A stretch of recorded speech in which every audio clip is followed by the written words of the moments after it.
Shell velocity is one of the most important aspects in the game. The faster you can connect your shell to an opponent means you don't need to lead the shot. You can aim directly where you want and it's going to go right there. Now normally mediums feature the most shell velocity because they usually have APCR standard, or at least they used to, and because of that they had like 1400 meters a second. The Leopard, for example, is one of the super fast shell velocity mediums with around 1478 base. But we can make that better. You see, with equipment, you have the ability to run Supercharger, which was actually just buffed to 35% from what used to be 30%. That brings us around 1900 meters a second. And I should also mention that the Leopard features improved gunpowder, which, if you're running this, also adds an additional 35% to your velocity once again. So running gunpowder and Supercharger is a 70% buff to the shell velocity on this tank, going from around 1400 to 2500. Yeah, you heard that right. This tank has 2500 shell velocity. I do not even know what it's going to be like. I am honestly really excited to see this. I was more tempted to do it on the 60 TP and run Supercharger and gunpowder, but honestly, I don't think the 60 TP is going to hit its shots because you need to have enhanced gun lane drive for accuracy, and you also want to have your food and mobility on. So I don't really see a reason to run gunpowder on the 60 TP, but I do see reasons why the Leopard can obviously benefit from this. All I did was take off a large fuel, which I don't really think you need on the tank. You can see it's still super mobile, and I don't really think it needs enhanced gun lane drive because, as we can see, it's still very accurate. So I don't think really either of these are an issue. I'm just really, really excited to see how insanely fast the shell velocity is going to be. In my mind, wherever we shoot is exactly, instantly, where the shell is going to go. But there's really only one way to find out, and that's to wait patiently for the enemy team to make a misplay. We can see the E50M is going wide, and come on, WZ, spot him for poking. Yeah, it's instantaneous. That's about what I thought. I mean, literally wherever I press the fire button is just where the shell's gonna instantly go. Alright, well, I would expect us to be close to unspotted at this point. Let's see, we got the Yo, and oh, we don't have the gun depression to hit him from that angle. I mean, yeah, there's no shell velocity. It's just instant. Like, there's no travel time. It's just you press the fire button, and the shell goes exactly where you shoot. I mean, look at this. There is no shell velocity. That is insane. What the heck? Okay, that's a Yag. I don't personally want to deal with that. Yeah, we're just going to not deal with that. We're going to drive over this way, and we're going to see if we can get some damage maybe to the Yo or the STB. There you go. Nice shot for 313 into the enemy STB. This is kind of insane. To be fair, it's nothing that insane for a vehicle like the Leopard, because at the end of the day, you don't rely on the shell velocity of this tank, but it's just weird to drive a vehicle that literally has no travel time on the shell. Like, it's just instant. It's so funky. Well, we're doing pretty good so far, and, well, we're just going to poke this hull down. However, the Sheridan does hit us. Fires a heat shell for some reason, but still hits us, so can't really get too mad at him, I guess. And he high rolled us too at the heat shell, which is very, very disappointing. We have the 704 wide, and we're going to aim it on that 704. You think you can back up? That is a little insane, though. I mean, just the fact that the shell can travel that fast wherever we're looking is, it's kind of crazy when you think about it. Alright, well, let's poke this again. Let's see, we got the Yo, and we're going to aim it right on the Yo's track wheel. Bonk. Oh, really? Okay. Well, that's a little cringe, not going to lie. We got the Sheridan in front. Let's see if that Sheridan decides to poke. Come on. Well, oh, there you go. Easy shell into the enemy Sheridan, and we back up before he's able to hit us. Pretty good stuff. And it looks like the enemy Sheridan might... Oh! I was going to say might allow us to get another shell out. Unfortunately, that was not the case, but we do have the side of the STB. Nice 360 damaging shell into his tank, and let's put on our adrenaline, so if the STB does accidentally show his side, we can possibly slam a shell right in. We're just kind of chilling here. I mean, that's really all we need to do. The Jagdpanzer shows us his side. I mean, that is insane there. Like, you don't truly appreciate how ridiculous the shell velocity is until you're aiming at somebody that's like 150, 200 meters away, and it is just instant. There's no travel. It's insane. What the heck am I playing here, guys? Alright, let's aim it on the 704, and there you go. That's where running refined gun is kind of nutty on a vehicle like the Leopard, because it already features such an accurate gun. But yeah, I don't think that 704 enjoyed our company all too much. 704 is dead, that player's dead, and that leaves us with only one tank left, the Leopard 1. This was a very good matchup to get an idea of how the shell velocity worked, because we didn't really need to play aggressive at all. We were able to stay passive, and we weren't really needing to do much. But we did 4,600 damage, and we did fine. I mean, that felt crazy. It really did. For any of you that have the Leopard, I would highly recommend to try this out. And you don't think about it at first, but it's just, it's insane. It's just crazy. I'm probably going to mess up any tank I make a video on after this. I usually do 2 videos back to back, so whatever I'm playing after this tank is going to feel like a slug. I mean, the velocity on this vehicle is almost triple some of the tier 10s like the 60 TP, which is just kind of insane. So here we are, one more battle. We are on Yamato Harbor, which is not a great map for the shell velocity, but it depends, because if we are able to push the enemy mediums off and we get to like this spot here and we shoot at the heavies across, yeah, we can absolutely obliterate with the shell velocity. But I guess we're going to have to find out. I do have a 200 LT for support.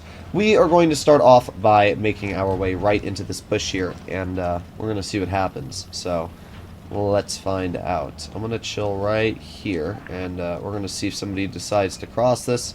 There's the 30B. Not seeing much else. Okay, well, for now, let's just aim it on the 30B hatch. I mean, with the shell velocity, essentially, we shouldn't really need to lead anything on an enemy hatch. However, that shell did not go even remotely where I wanted it to, so I'm not sure what to say about that. We have the 30B over here as well. Don't really want to deal with that. I was really hoping we could track the Foch, but that shell did not really do anything, to be completely honest. We have the 30B. Well, while this tank may feature the most accurate gun of the game, and I'm even running refined on it, fully aimed in, apparently it is not letting me hit my shots, which is really weird. I also don't know why our 200 LT is trading with the tank that is more alpha, but to each their own. We can see the YAG, and with the Foch being detected as well, I'm actually just going to try and make my way above this WZ, and we're just going to go right here. Hello, WZ, there you go. Nice 413 shell into his tank, and there you go, nice 372. Oh, I was really hoping we could ram him. Not like it matters. We still got a nice shell back into his tank, and we are not going to out-reload him, but, well, yeah. I don't think he stood much of a chance against us, let's be real. Now we have the enemy 30B. There you go, nice 330 damaging shell into his tank. We're going to drive up here, and we're not able to hit the Foch, but that's not that big of a deal. We get a nice shell into the 30B, and let's just finish him off. Bye-bye. Pretty good stuff so far. We did get a damaged gun, but it's not that big of a deal. E5 gets the ram, which clears that tank, and we're going to make our way up this little ridge here, and let's see how that shell velocity works on the Progetto. Okay, well, doesn't matter how good my shell velocity is if I can't hit a shot. Let's try that again. Okay, well, of course my gun had to get damaged. Give me a sec. Give me a sec. There you go. Okay.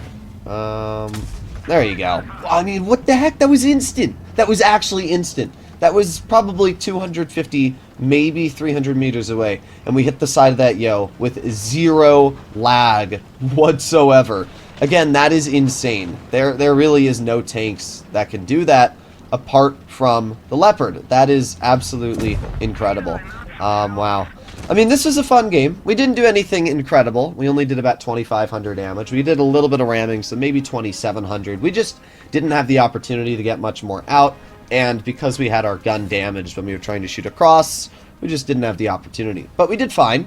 And we probably could have easily farmed the heavies if given the opportunity. The game just ended a little too quick. Do I think that this is a viable way to run the Leopard? I mean, it wasn't bad, to be fair. And you don't really need the mobility on this tank. I didn't notice the mobility really being that big of a deal. So I think I'm going to leave Supercharger on the, or at least Gunpowder on my tank, but I am going to take off Supercharger and put on Enhanced Gun Lane Drive for that 15% better aiming time, because that's obviously going to make the tank feel a little bit more usable. And by the way, you still do feature reticle calibration, so if you really wanted that insane dispersion, you can still get it.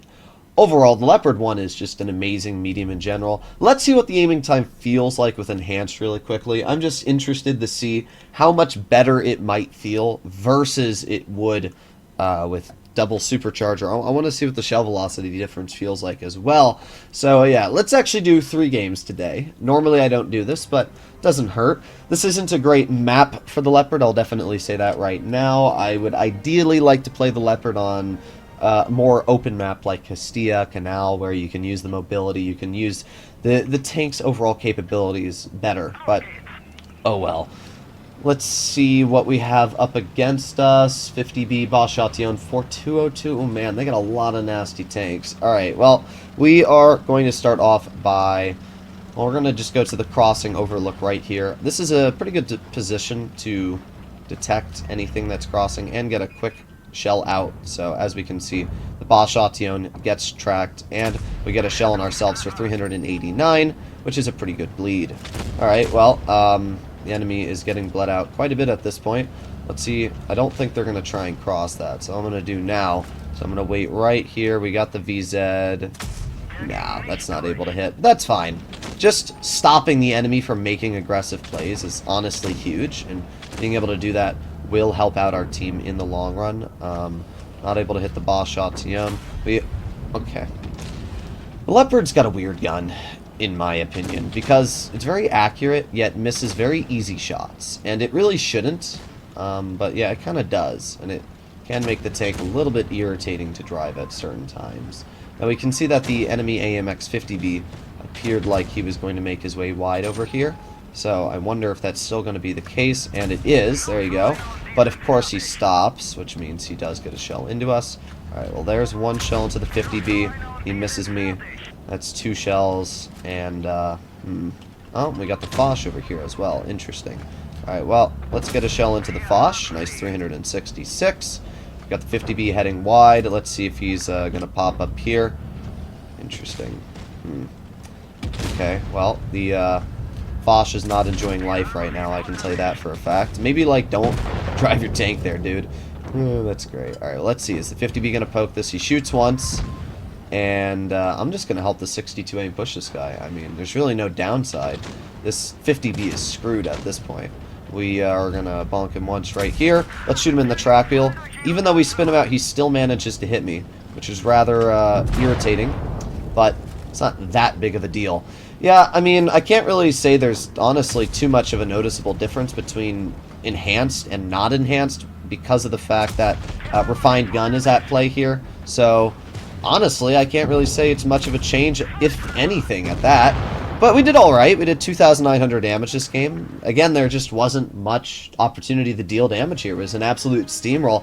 This is what Blitz has been turning into lately, is just steamrolls where you're literally either struggling to get damage out or your team instantly sucks and dies. At least we assisted 1,400, so if you pair these two things together, we did about 4K combined. Not a bad result at all. But yeah, it's just, lately it's been very challenging in really any tank to get out a lot of damage when these types of steamrolls do occur, because I'm obviously not trying to kill myself, but at the same time, if you're not killing yourself, apparently you're just not getting out damage. I don't know. Either way, we had a decent result here. I honestly can't really tell much of a difference between Supercharger and Enhanced Gun Lane Drive, mainly down to the fact because I tried out Refined Gun today, it just doesn't seem to make much of a difference on the on-movement dispersion. But let me know what you guys think in the comments. Definitely the first game we played in the Leopard, we were able to play a lot more passive, where the other 2 games we needed to actually play aggressive and use the vehicle's mobility. So it's definitely a bit of a difference, but I think the Leopard either way is an absolutely fantastic medium. I really like the gun, and obviously with 339mm of heat pen, this tank is easily able to cut through the majority of armor in front of it, so in general, just an insane vehicle. I'll see you all in the next one. Bye-bye.